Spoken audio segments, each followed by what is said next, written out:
alikuwa amejiandaa, awe na kikapu, awe na begi, awe na gunia la fedha. Fedha hizo hazina nafasi za kununua uongozi ndani ya chama chetu. Tutakurejesheni viongozi wenye sifa, uwezo na ari ya kuja kupigania chama chetu, Chama cha Mapinduzi. Chama hiki wenyewe ni wanyonge, wafanya kazi, wakulima, wavuvi na wengineo. Hakitodiriki chama chetu kuwa chama cha tabaka la matajiri, wala hakitodiriki chama chetu kuwa chama tabaka cha watu malofu. Chama hiki ni chama cha wote. Awe tajiri ana nafasi kwenye CCM, awe masikini ana nafasi kwenye CCM. Viongozi tutakaowaleta kwenu, tunawahakikishia tutakuleteeni viongozi wasafi, wenye sifa, wenye uwezo na utayari wa kwenda kuwatumikia watu. Na wala msiogope, kila mtu mwenye sifa na uwezo wa kuchukua fomu achukue fomu na chama kitamtendea haki.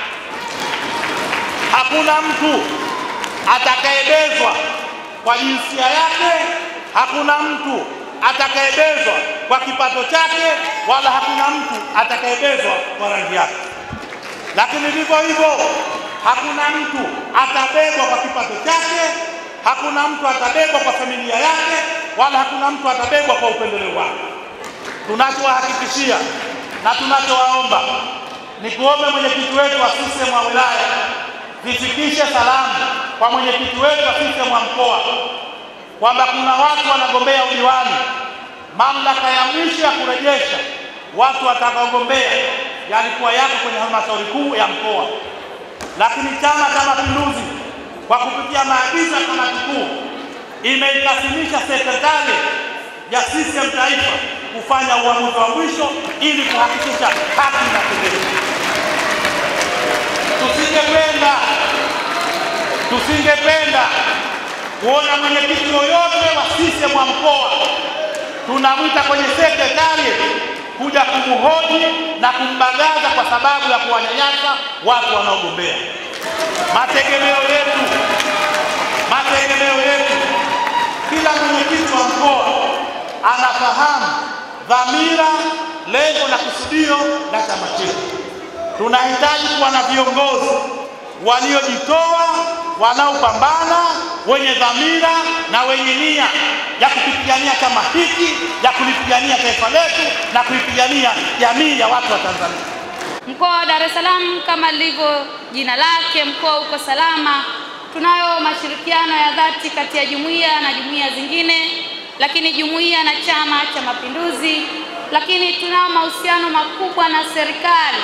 Ndio maana leo hii umeona viongozi mbalimbali na waandamizi mbalimbali wa serikali wako hapa. Mheshimiwa mgeni rasmi, nami nitaungana na wenzangu kuendelea kumpongeza sana Mheshimiwa Rais Daktari Samia Suluhu Hassan kwa kazi kubwa aliyoifanya kwa kipindi cha miaka hii minne.